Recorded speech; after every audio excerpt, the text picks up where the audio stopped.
28절까지 말씀입니다. 주보의 말씀이 있습니다.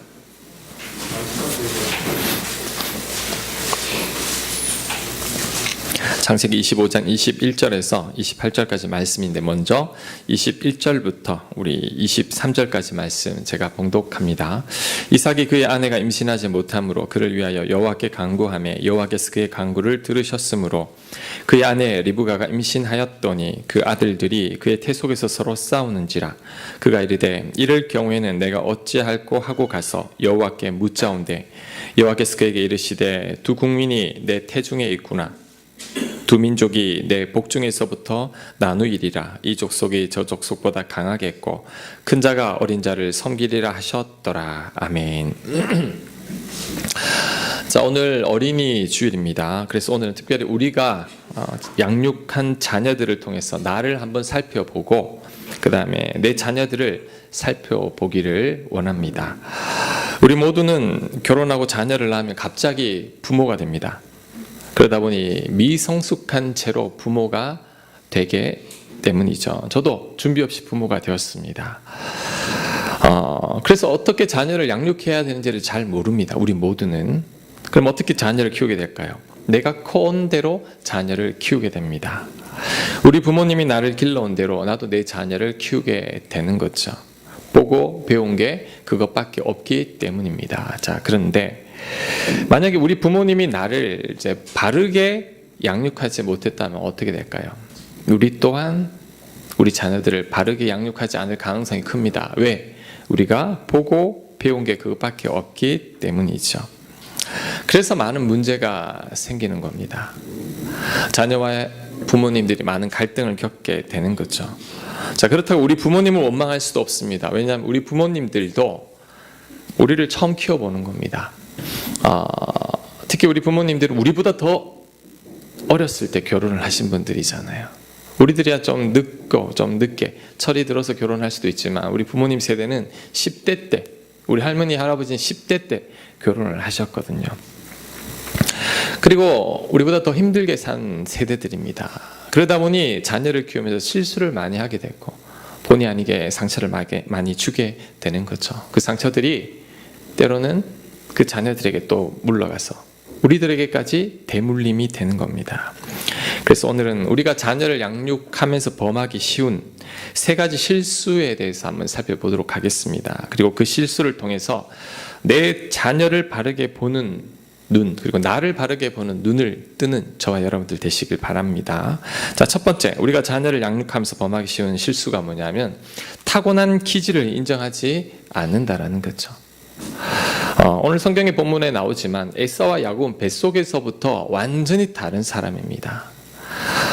태에서부터 싸웠죠. 근데 부모님들은 그들의 다름을 인정해주지 않습니다. 내 취향에 맞는 자녀만 사랑합니다. 자, 27절 말씀 볼게요. 27절. 그 아이들이 장성하매 에서는 익숙한 사냥꾼이었으므로 들 사람이 되고 들에서 거하는 사람이 되고 야곱은 조용한 사람이었으므로 장막에 거주하니 이삭은 에서가 사냥한 고기를 좋아하므로 그를 사랑하고 리브가는 야곱을 사랑하였더라. 형 에서는 터프하죠. 사냥을 좋아하죠. 아버지 이삭은 여자 같거든요. 자기와 다른 아들한테 끌리는 거죠. 그리고 우리 또 이삭 할아버지가 먹는 걸 좀 밝히시는 분이어가지고 아들이 만난 거 맨날 잡아오니까 좋은 거죠. 사랑하게 되는 거죠. 큰 아들만 사랑하는 겁니다. 근데 엄마는 야곱 늘 엄마 곁에 붙어 있는 이 막내가 이쁜 거죠. 막내를 더 사랑하는 거죠. 그리고 아버지한테 사랑받지 못하는 이 둘째를 보면서 애착도 가졌던 것 같습니다. 자, 오늘 성경에도 나타나듯이 부모님은 자신들의 취향대로 자녀를 사랑합니다. 이런 편애가 이 가정에 큰 문제를 일으키게 되죠. 나중에 동생이 형과 아버지를 속이게 되고 형이 동생을 죽이려고 하고 그 야곱은 도망가게 되고 게다가 야곱 또한 부모님으로부터 아버지로부터 온전한 사랑을 받지 못했기 때문에 그가 건강하지 않은 거죠. 그러니 야곱도 이제 자기 아들들을 다 사랑하는 게 아니라 마음에 드는 요셉만 사랑합니다. 그로 인해 형들이 또 분노하게 되죠. 이런 잘못된 사랑이 손주들까지 건너가게 되는 겁니다. 자, 만약에 이삭과 리브가가 에서와 야곱을 있는 그대로 사랑해 주었다면 그 가정에는 이런 아픔이 없었을 것입니다. 또한 그 아픔이 대물림 되지도 않았을 거라는 거죠. 자, 그런데 여러분, 지금 이삭과 리브가의 실수를 지금도 우리는 되풀이하고 있습니다. 우리도 우리 취향대로 자녀를 키우려고 합니다. 내 자녀들이 내 마음에 들 때만 사랑해 줍니다. 그러다 보니 내 자녀들도 야곱과 에서와 같은 상처를 가지고 살아가게 되는 거죠. 자, 예를 들면 자녀들 중에 강한 성향을 가진 아이들이 있습니다. 그리고 반면에 굉장히 순종적인 아이들도 있죠. 강한 성향을 가진 자녀들은 내 원대로 내 뜻대로 따르지를 않습니다. 그래서 늘 부모님과 부딪히게 되죠. 여러분, 10손가락 깨물어 안 아픈 손가락 없다고 하는데 그 거짓말이에요. 한번 해보세요. 엄지손가락 꼭 깨물어보고 새끼손가락 꼭 깨물어보면 새끼손가락이 훨씬 아파요. 우리는 늘 깨무는 손가락이 있습니다. 강하고 고집이 센 자녀들이죠. 우리가 늘 혼내는 자녀들도 늘 정해져 있다는 거죠. 자, 반면에 순종적인 아이들은 말을 잘 듣습니다. 그러면 나도 모르게 사랑이 그쪽으로 가게 된다는 거죠. 자, 그런데 말을 잘 듣는다고 무작정 좋은 게 아닙니다. 이런 아이들은 자신이 원하는 인생을 사는 게 아니라 부모가 원하는 인생을 살 가능성이 큽니다. 왜요? 순종하지 않으면 사랑해주지 않기 때문이죠. 순종하지 않으면 혼냅니다. 잔소리합니다. 순종하면 잘해주고 사랑해주니까 억지로 순종하는 게 되는 거죠. 이런 아이들이 눈치 빠른 아이가 됩니다. 예를 들어 볼게요. 한 순한 아들이 있었습니다. 자, 먹을 게 있는데 엄마가 동생한테 양보하라고 합니다. 근데 이 아이는 본인도 먹고 싶은데 엄마 표정을 보니까 양보를 안 하면 안 될 것 같아요. 그래서 억지로 참고 양보를 했더니 엄마가 우리 아들 너무너무 착하다고, 어떻게 이렇게 어른스럽냐고 동생한테 양보도 하고 막 칭찬을 해줍니다. 다음에 또 그런 기회가 왔을 때 먹고 싶지만 엄마가 칭찬이 생각나서 또 거절합니다. 엄마가 더 칭찬해 주는 거죠. 우리 아들 정말 착하다고, 이렇게 양보심도 강하다고. 이런 일이 자꾸 반복되다 보면 나중에는 내가 하고 싶은 대로 못합니다. 엄마의 칭찬만을 생각하는 거죠. 뭐 먹고 싶은데 물어도 말 잘 못합니다. 엄마가 사주는 대로 먹겠다고. 대학 갈 때도 엄마가 어떤 대학에 가면 기뻐할까? 직장을 구할 때도 어떤 직장을 구하면 기뻐할까? 결혼을 할 때도 과연 이 사람을 데려가면 엄마가 만족할까? 엄마만 생각하는 거죠. 엄마한테 철저히 속박된 인생을 살게 됩니다. 엄마 입장에서는 너무 이쁜 아들이죠. 효자 아들이죠. 엄마에게는 너무너무, 엄마는 굉장히 만족한 인생을 살지 몰라도 그 아들은 굉장히 불행한 인생을 살게 됩니다. 그리고 그런 아들이 결혼을 하게 되면 꼭 고부 갈등을 일으킵니다. 왜? 아내보다 엄마 말을 더 듣기 때문이죠. 엄마의 그늘을 벗어나지 못하기 때문입니다. 엄마 교과서라는 책이 있습니다. 우리 박경순 씨가 지은 책인데 착한 아이 증후군이라는 용어가 나옵니다. 여러분, 증후군이라는 말 자체에서 이제 건강하지 않은 아이라는 것을 짐작할 수 있죠. 착한 아이는 감정의 절름발이라고 합니다. 우리 인간은 희로애락 4가지 감정을 반드시 가지고 있고 그 감정을 드러내야지만 건강해집니다.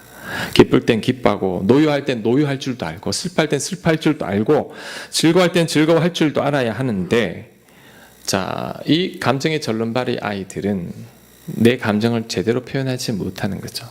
그래서 특별히 이 내 감정은 책상에 내 다리와 같다고 합니다. 여러분, 책상에 다리가 한 짝이 없으면 어떻게 되죠? 쓰러지게 되죠. 한 감정이라도 억압이 되면 쓰러진다라는 거죠. 착한 아이들이 마냥 좋은 것 같지만 그렇지 않습니다. 착한 아이들은 희로애락의 이 4가지 감정을 억누르고 있는 거죠. 하고 싶은 거 못하고, 화내고 싶어도 못 내고, 먹고 싶어도 말 못하고 늘 억누르고 살았습니다. 이런 아이들이 언젠가는 터지는 날이 온다라는 거죠. 제가 신방을 가면 이런 얘기를 자주 듣습니다. 그게 뭐냐면, 목사님, 우리 애가 정말 착하고 순종적인 아이였는데 고등학교 가니까 애가 확 달라졌다고. 굉장히 신경적이고 반항하고 말도 안 듣고 학교에서도 문제를 일으킨다는데 친구를 잘못 사귄 것 같다고 막 그러는데, 그게 아니죠. 그동안 억눌렸던 감정이 이제 뒤늦게 터진 거죠. 차라리 여러분 터지는 게 낫습니다. 그것마저도 안 터지면 결국 병이 나죠. 우울증이 걸리게 되죠. 사람들은 착한 아이들을 보고 일찍 철이 들었다고 하는데, 상담학자나 심리학자들은 그 반대로 이야기합니다. 여러분, 정말 천성이 착해서 일찍 철이 드는 아이들도 있습니다. 그런데 억지로 착한 아이가 되면 어떻게 되느냐? 결국엔 이 아이들이 문제를 겪게 된다는 거죠.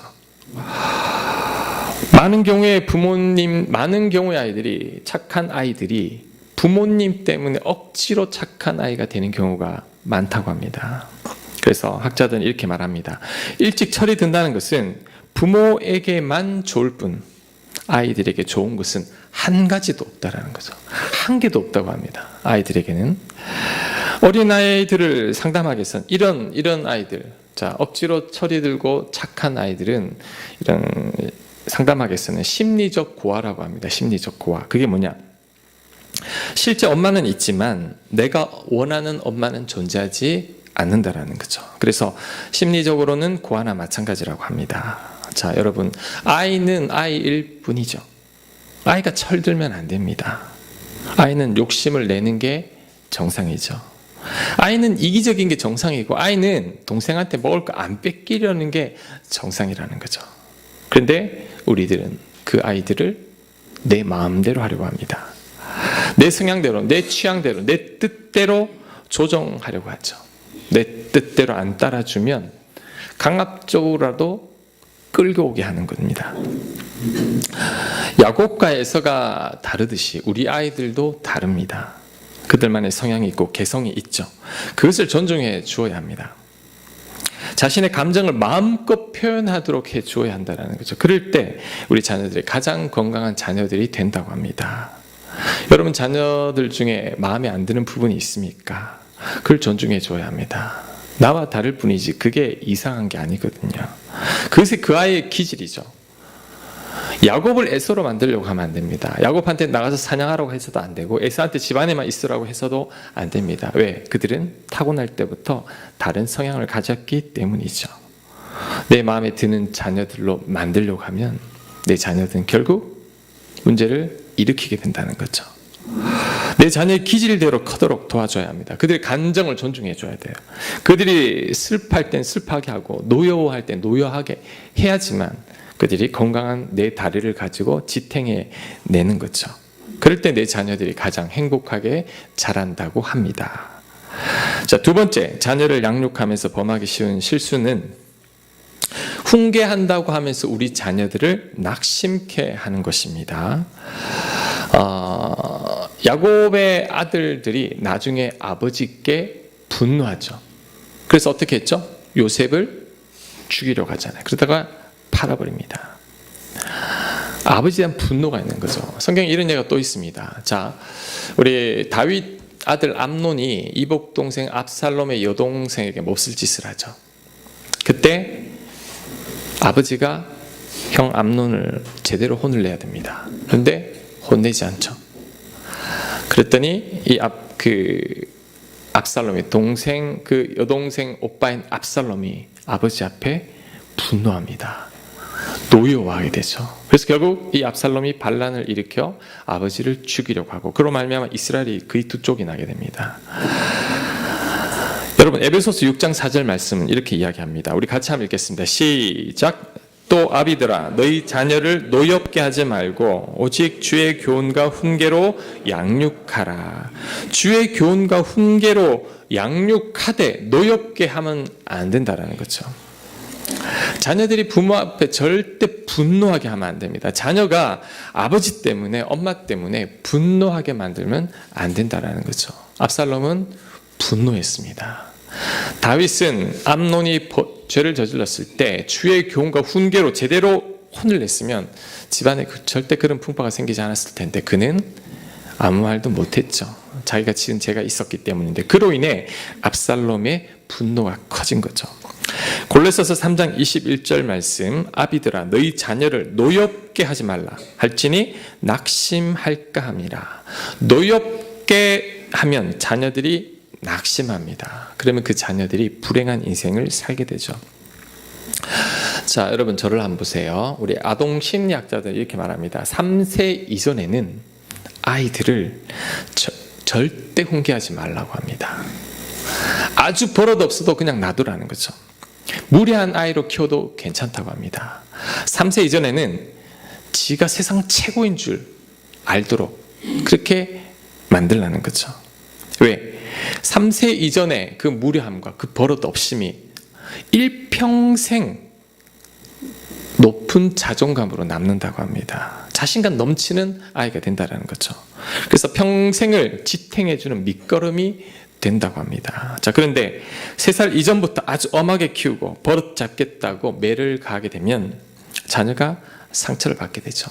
3세 이전부터 부모에게 자주 혼나고 충분한 부모님의 사랑을 받지 못한 자녀들은 노여워하게 되고 낙심하게 됩니다. 이런 아이들이 자신감을 잃어버리는 거죠. 커서도 사람들과의 관계 속에서 어려움을 겪습니다.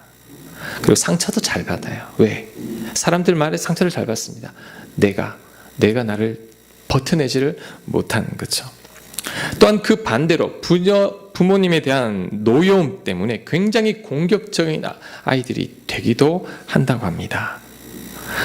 극과 극으로 나타나는 거죠. 완전히 기가 죽어버리거나 반대로 완전히 공격적인 아이가 된다는 거죠. 엄마 교과서에 이런 이야기 나옵니다. 반항이라는 아이가 있습니다. 가명이겠죠. 반항이라는 아이가 있는데 굉장히 폭력적이고 학교에서 문제를 많이 일으킵니다. 그 이유가 이 아이의 아버지가 버릇없다고 무례하다고 어릴 때부터 굉장히 엄하게 다루고 혼내고 매를 가했기 때문이죠. 한 번은 이제 상담가를 찾아갔는데 이 상담가가 이런 문장을 주었습니다. 아이에게. 그리고 뒷부분을 완성해 보라고. 이렇게 앞부분이 뭐냐면 아버지가 들어오는 소리가 들리면 그 다음에 똥똥똥 너 뭐라고 쓰겠니? 쓰라고 했더니 뭐라고 썼냐면 나는 호주머니에 칼이 있는지 확인한다. 어이구 엄청나죠. 깜짝 놀라가지고 이유를 물었습니다. 너 왜 이런 글을 썼니? 예전에 아빠가 나를 혼내러 들어올 때 칼을 들고 들어왔다는 거죠. 한 번만 더 이러면 너 정말 죽여버리겠다고. 그때 얼마나 두려웠는지 아버지가 들어오면 자신을 해칠지도 모르겠다는 그런 두려움이 깔려가지고 주머니에 이렇게 칼을 확인한다라는 거죠. 물었습니다. 그럼 그때 엄마는 뭐 했니? 엄마는 아버지가 너무 무섭게 하니까 저쪽 방에서 그냥 숨어서 울고만 있었다라고. 반항이는 그 어느 누구의 보호도 받지 못했죠. 자, 이럴 경우에 순한 아이들은 그냥 기가 죽어버립니다. 근데 반항이처럼 강한 아이들은 노여워하며 공격적인 아이가 되어버리는 거죠. 두려움으로부터 자신을 보호하기 위해서 자신도 모르게 공격적인 아이로 바뀌어버린 거죠. 이 상담가는 이 애하고 암만 상담해도 소용이 없다라는 거죠. 왜? 아버지를 데리고 와야 돼요. 아버지, 엄마 데려다 놓고 가족들이 같이 이야기를 해야지만 이 상처가 치유되는 거지. 애를 불러놓고 아무리 이야기해도 답이 나오지 않는다라는 거죠. 자, 여러분 순한 아이, 우리들은 이쁘다 그러죠. 그 다음에 공격적인 아이, 우리들은 나쁘다 그러죠. 그런데 여러분 둘 다 똑같습니다. 같은 상처를 지니고 있는 거죠. 기질이 순한 아이들은 어쩔 수 없이 순둥이밖에 될 수 없고 강한 아이들은 거친 아이들이 될 수밖에 없는 거죠. 인생 살다 보면 우리가 어려운 일들을 많이 겪죠. 좌절을 많이 겪는데 어린 시절 스스로가 최고라고 여겼던 아이들, 이제 무조건적인 사랑을 받았던 3세 이전의 아이들은 어떤 어려움을 만나도 잘 극복해낸다고 해요. 왜? 자신감이 있으니까. 하지만 억압을 받았거나 이제 부모님께 노여워하는 자녀들, 낙심한 자녀들은 쉽게 좌절한다고 합니다. 작은 고난에도 일어날 수가 없는 거죠. 왜? 자신감을 다 잃어버렸어요. 사람들이 나를 비하한다고 생각하는 거죠. 이런 자녀들이 혹 나중에 출세하거나 돈 많이 벌어도 행복하게 살지 못한다고 합니다. 결혼 생활도 원만하지 않습니다. 왜? 관계 속에서 계속 아픔을 겪거든요. 어려움을 겪습니다. 가는 곳마다 부딪히는 거죠. 왜 그럴까요? 내 자아가 건강하지 않기 때문이죠. 내가 완전한 사랑을 못 받았기 때문입니다. 자녀들이 건강한 자아를 가지기 위해서는 어렸을 때 무조건 받아주는 부모가 반드시 있어야 합니다. 아버지가 그랬다면 어머니만이라도 그때 반항의 엄마가 아버지를 막아서면서 그 아들을 보호해 주었어야 했는데 엄마마저도 보호해 주지 못했죠. 반항이는 어느 누구나 기댈 데가 없죠. 여러분, 아이들이 어떻게 기댑니까? 아이들이 그 어려움을 어떻게 헤쳐나갑니까? 아이들은 부모가 품어줄 수밖에 없는데 그런 경험이 없기 때문에 견뎌내지를 못하는 거죠. 훈계한답시고 우리는 아이들의 길을 꺾어버립니다. 훈계한답시고 낙심하게 만들죠. 노엽게 만듭니다. 분노하는 자녀들, 노여워하는 자녀들 얼마나 많은지 모릅니다. 제가 고등부 사역할 때 그 신당동 쪽, 그 신당동 떡볶이 있는 그쪽 지역에서 제가 사역을 했었는데 그쪽 지역에 이제 굉장히 결손 가정 아이들이 많아요. 우리 고등학교 여자아이들은 거의 다 담배를 다 피우고 그랬었는데 걔들 만나서 느끼는 게 뭐냐 하면 아이들 마음속에 다 분노가 있습니다. 아이들 부모에 대한 사랑해주지 않은, 사랑받지 못한. 그러니까 그 아이들이 많이 방황을 합니다. 그래서 우리들은 우리 자녀들에게 무조건적인 사랑을 줄 수 있어야 한다는 거죠. 자, 그런데 문제가 있습니다. 뭐냐면 우리들 자녀들 다 커버렸어요. 목사님, 이제 우리 전도사님 두 분은 이제 애들 3세 미만이고 어린 아이들이지만 이제 무조건적인 사랑을 줄 수 있지만 우리들은 다 키웠는데 어떡합니까? 지금까지 그렇게 하지 못했는데. 자, 이때는 한 가지 방법밖에 없습니다. 그게 뭐냐? 하나님 사랑을 만나게 해줘야 합니다. 예수님의 그 십자가 사랑을 경험하게 합니다. 하나님 사랑, 예수님 사랑은 부모님 사랑과 비교가 안 되죠. 우리 부모님의 사랑은 굉장히 조건적인데 하나님의 사랑은 무조건적이죠. 그 사랑을 한번 경험하고 내가 얼마나 귀한 존재인지, 내가 얼마나 가치 있는 존재를 깨닫게 되면 이제 그 상처들이 사라지기 시작하는 거죠. 저도 반항이었습니다. 저도 옛날에 반항이었거든요. 그런데 저는 언제 바뀌었느냐? 예수님 만나고 하나님 만나고 그 무조건적인 사랑을 깨닫고 나니 이제 내 안에 있던 아픔들, 상처들도 사라지기 시작했다는 거죠. 그래서 우리 자녀들을 지금 오늘 말씀에 비춰보면 저도 잘 못했습니다. 어떻게 하느냐? 그 자녀들이 하나님 사랑 알게 해달라고, 예수님 사랑 알게 해달라고 기도해야 합니다. 그래야지만 그들이 바뀌는 거죠. 우리는 부족하니까 오늘 이 말씀 속에서 우리한테 자유하는 분 한 분도 없을 겁니다. 저도 자유하지 못하거든요. 이 말씀 속에서 하나님의 깊은 사랑을 알게 될 때, 그때 비로소 우리의 자녀들이 회복되기 시작한다는 겁니다. 그 사랑을 경험하면 내 자녀들이 바뀝니다. 그럴 때 내 자녀들의 인생도 바뀌게 될 것입니다. 세 번째, 우리 자녀를 양육하면서 범하기 쉬운 실수는, 자, 여러분 자녀들에게 여러분의 모습이 숨어 있다는 것을 모른다라는 거죠. 자녀와의 갈등 속에 내 문제가 숨어 있습니다. 자, 야곱이 차별하지 않는 아버지 사랑을 받았더라면 그는 자녀들을 다 사랑할 수 있었을 겁니다. 하지만 그는 편애된 사랑을 받았기 때문에 그 또한 편협한 사랑밖에 줄 수 없는 거죠. 야곱과 그 아들들의 갈등 속에는 아버지 사랑을 간절히 구하고 있는 이 야곱의 아픔, 상처가 숨어 있다라는 거죠. 자, 늘 자녀에게 잔소리하고 간섭하는 엄마가 있었습니다. 엄마는 행동도 빠르고 준비도 철저히 하는 그런 엄마였죠. 그런데 딸은 그렇지 않습니다. 느려 터졌죠.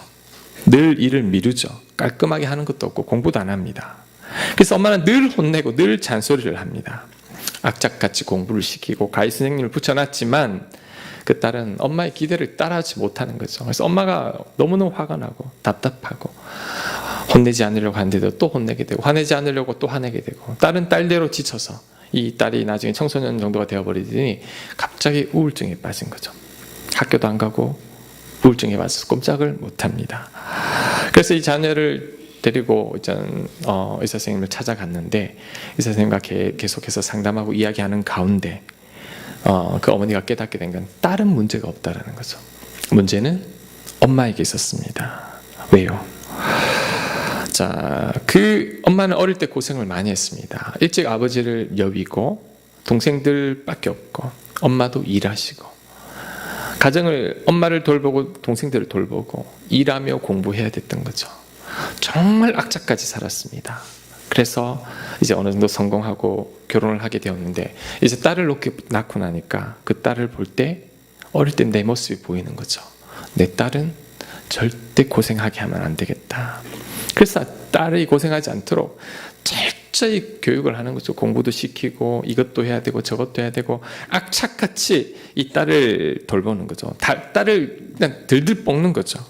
근데 그 간섭 뒤에는 불안한 자신이 있었던 거죠. 자신처럼 고생하면 어떻게 하나라는 그 걱정 때문에 이 딸을 가만두지 않은 거죠. 자, 그동안 엄마는 이 딸과 싸우고 갈등한 게 딸과의 싸움이 아니었습니다.